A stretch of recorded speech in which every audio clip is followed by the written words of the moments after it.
This is a prototype model of the F-102A, the Air Force's first supersonic all-weather interceptor. It is a one-man aircraft capable of operating at speeds up to Mach 1.2 and at altitudes from sea level to 55,000 feet. It is equipped with the MG-10 aircraft and weapon control system and armed with 2.75-inch air-to-air rockets and Falcon air-to-air guided missiles. The Falcon, a supersonic seeker missile, gives the F-102A a marked advantage over any bomber. For with Falcons, the interceptor can attack from well beyond the range of the bomber's defensive armament for all directions of attack, and the Falcon has a high probability of striking the bomber despite any evasive maneuvers. The F-102A carries two types of Falcons, the GAR-1 and GAR-1B. The GAR-1 is a semi-active radar seeker. That is, it homes on the echo from a target illuminated by the fire control radar carried in the interceptor. The GAR-1B is a passive infrared seeker. It homes on the infrared radiation from the target. Together, the radar and infrared Falcons are complementary weapons which, in a mixed load, make possible missile attacks under nearly all attack conditions. The MG-10 system is a radar, computing, and control system that enables the pilot of the F-102A to locate his target at long ranges, to attack it effectively, and to return safely to base after the attack. During the approach to the target, the MG-10 system performs two primary functions. First, it automatically receives, by coded radio transmission from the GCI station, data on where the target is and how to steer to intercept it. Second, the MG-10 system automatically searches for the target by radar.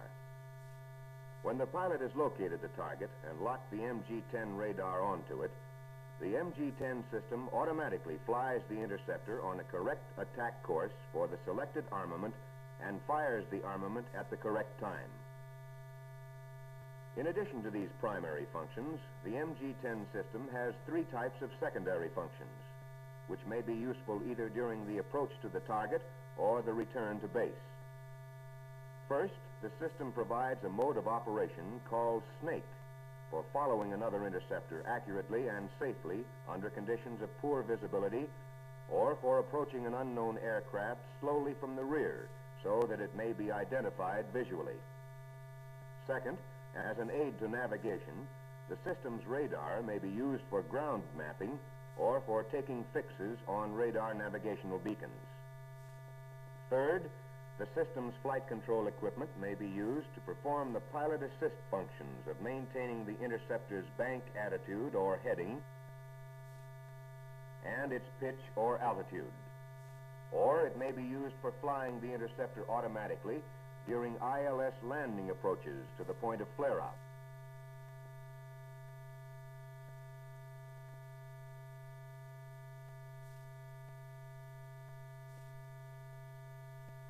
The MG-10 system consists of 6 major functional elements: a radar, a data link receiver, a computer, an automatic flight control system, missile auxiliaries, and an optical sight. The radar performs automatic searching, automatic tracking, beacon interrogation, and ground mapping. The targets picked up by the radar are presented to the pilot on a scope in a B display. That is, each target appears as a blip of light whose vertical distance from the bottom of the scope represents the target's range, and whose horizontal position from the center of the scope represents the target's azimuth.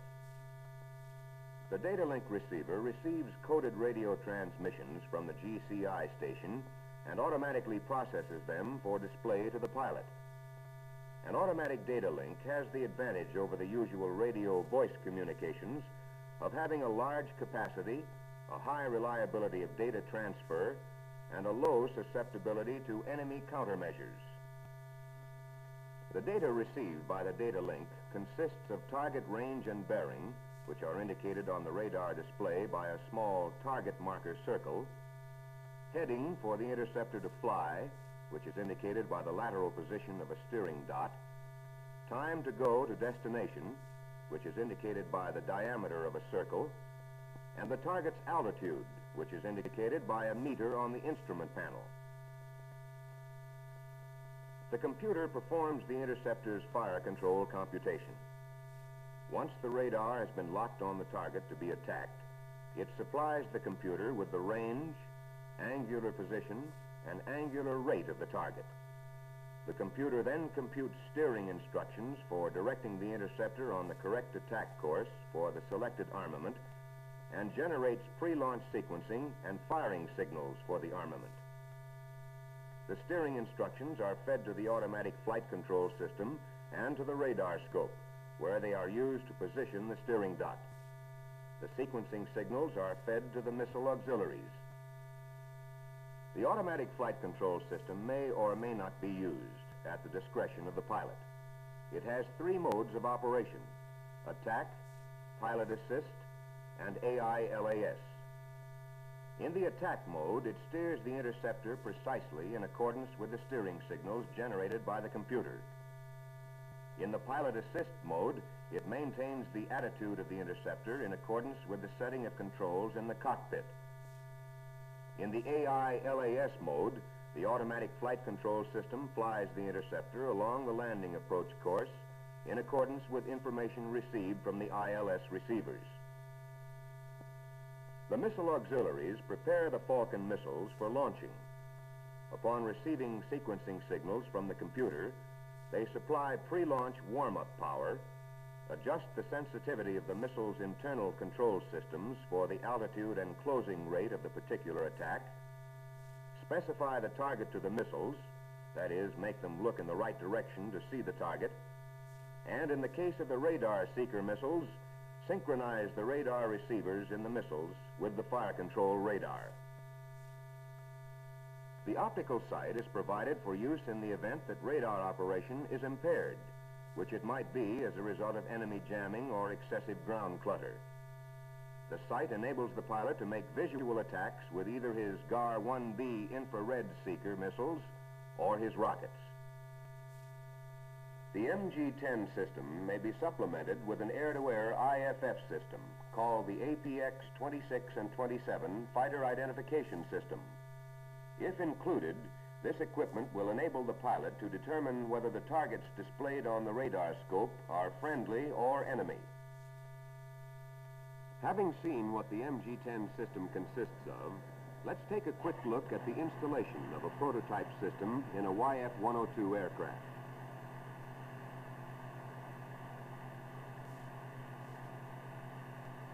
The bulk of the MG-10 system is installed in the nose section. In the cockpit, the principal components and controls are the radar scope, the radar hand control, which is the left-hand grip of a newly developed dual-grip flight stick, control panels for the radar, the data link, the automatic flight control system, and the fighter identification system, and the optical sight, which in production aircraft will be mounted on the canopy. To see how the MG-10 system operates, let's follow the interceptor on a demonstrational mission in which the pilot will try each of the system's modes of operation, making dry run attacks against another aircraft.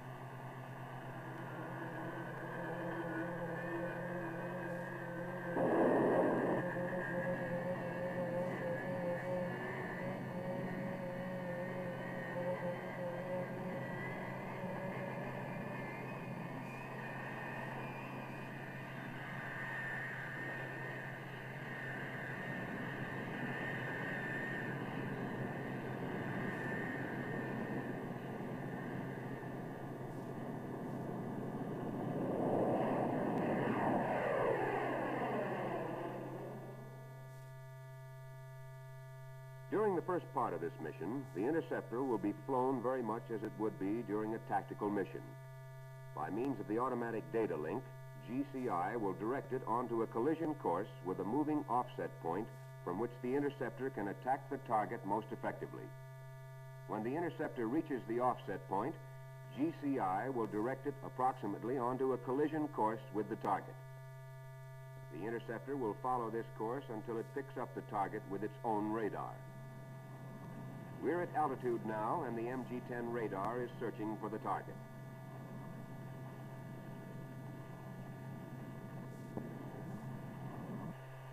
On the scope, the range trace sweeps back and forth in synchronism with the search scan of the radar antenna. The broken horizontal line is an artificial horizon. A circle is visible in the upper left-hand corner of the scope. This circle is the target marker. It is positioned in accordance with data received from GCI by the data link receiver and indicates where on the scope to look for the target. By restricting the area in which the pilot has to look for the target blip, this marker will greatly increase his chance of picking up the target at long ranges. Only a portion of the circle is visible now because the target is beyond the range of the display. The dot on the center line of the scope is positioned by the azimuth steering instructions received from GCI. The dot is now on the left side of the scope, indicating that the pilot must turn to the left. As he does, the dot moves to the center of the scope. Centering the dot puts the interceptor on a collision course in azimuth with the moving offset point from which the pilot is to start his attack run. The pilot flies to the right altitude for attacking the target by comparing his own altitude with the altitude of the target, as received from GCI and indicated on the meter. If the data link is jammed, the pilot is warned by disappearance of the target marker circle. While the jamming persists, the steering dot continues to indicate the last instructions received from GCI. When the jamming stops, the target marker reappears. About 2 minutes before the interceptor reaches the offset point, a large circle appears on the scope. It is called the time to go circle and indicates by its diameter the time remaining until the offset point is reached.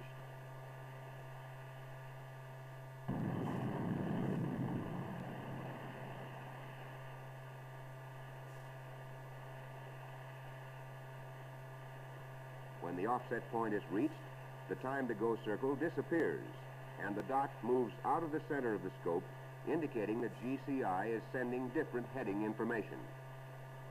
Centering the dot now puts the interceptor roughly on a collision course with the target.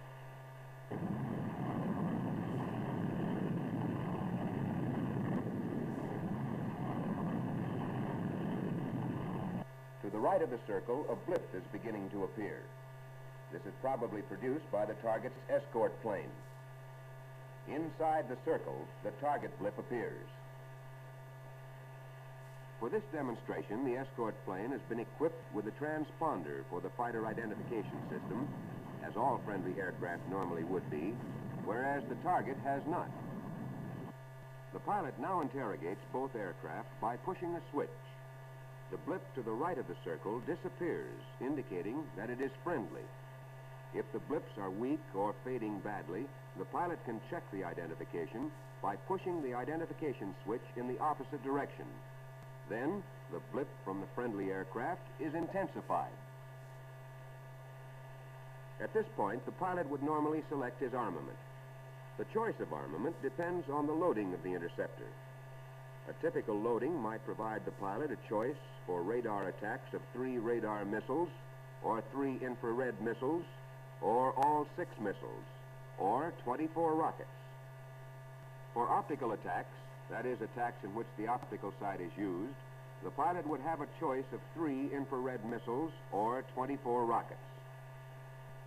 For this demonstration, the pilot's first dry run pass at the target will be a radar run for firing missiles. Since no missiles were loaded, the annunciator reads no. To initiate the attack, the pilot locks the radar on the target. To do this, he takes control of the radar antenna with the left-hand grip of the dual grip control stick, moves the grip sideways to align the range trace with the target blip, adjusts the elevation position of the antenna with the thumb-operated knob to get the brightest blip, then moves the grip forward to align the range mark with the target. When the radar is locked on the target, 3 changes occur.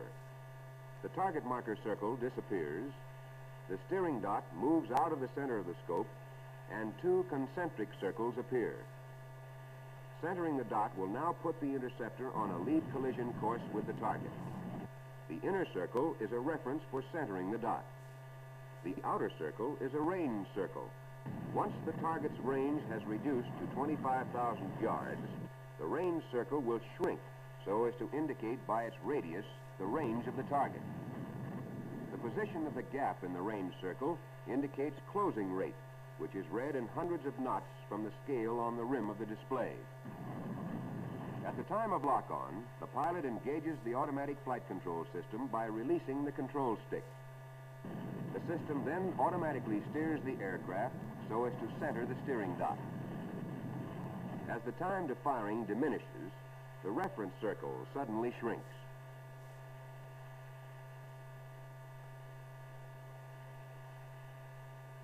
At firing, which is done automatically by the MG-10 system, the two circles and steering dot disappear and an X appears. The pilot takes control of the interceptor manually and breaks off the attack. It should be pointed out that approximately 16 seconds are required for preparing the missiles for launching.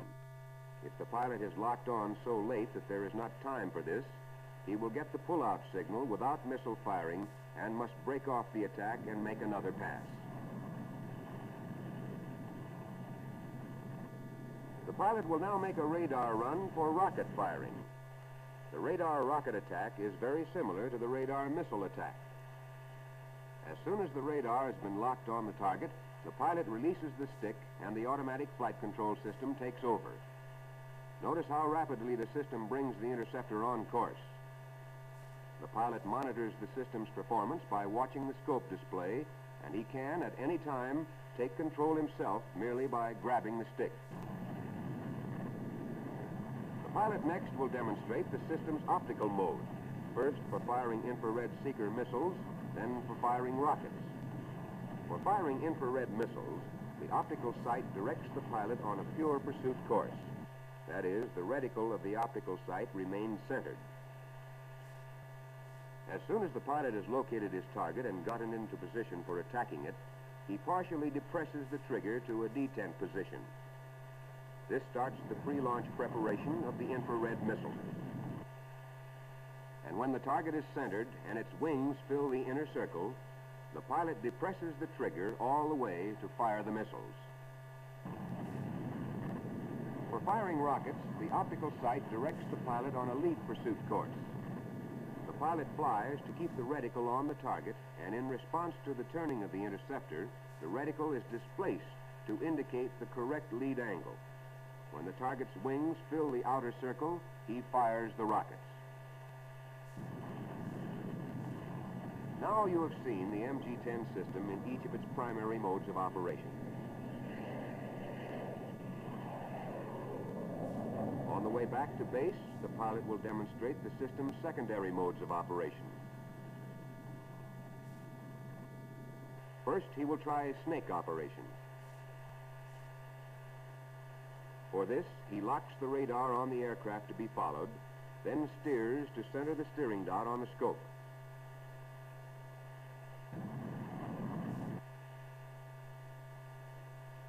By flying so as to keep the range circle at the right radius and the closing rate gap zeroed, the pilot can follow the other aircraft accurately and safely at any desired interval. For the benefit of the aircraft ahead, the interceptor's armament is disabled during snake operation. The two radar navigational modes are about the same as in previous fire control systems. Here is beacon interrogation. The two horizontal strobes bracket the 20-mile range segment that will be expanded.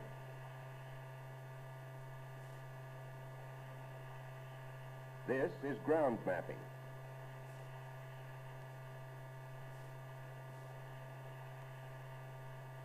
Here, the map is expanded.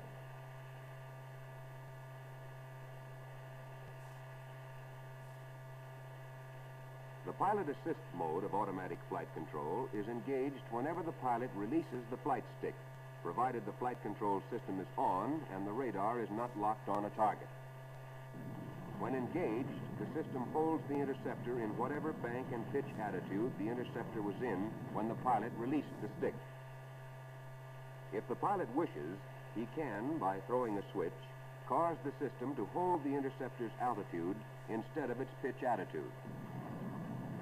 If the interceptor's bank angle is less than about 10 degrees, depending on its speed, the automatic flight control system will level the interceptor's wings and maintain heading instead of bank attitude when the pilot releases the stick. If the automatic flight control system is switched to the automatic ILS mode, it will fly the interceptor automatically on an instrument landing approach.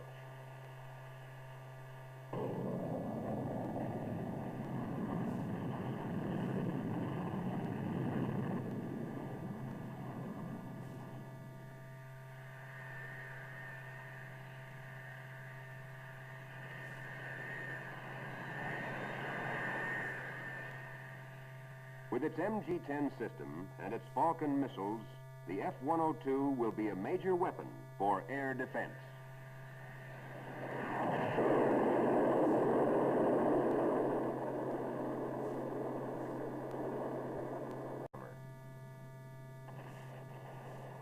For with Falcons, the interceptor can attack from well beyond the range of the bomber's defensive armament for all directions of attack, and the Falcon has a high probability of striking the bomber despite any evasive maneuvers.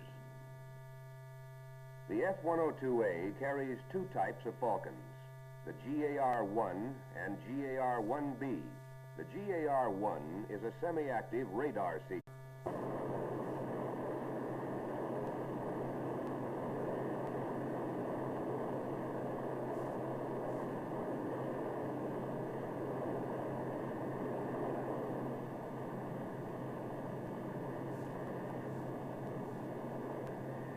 This is a prototype model of the F-102A, the Air Force's first supersonic all-weather interceptor.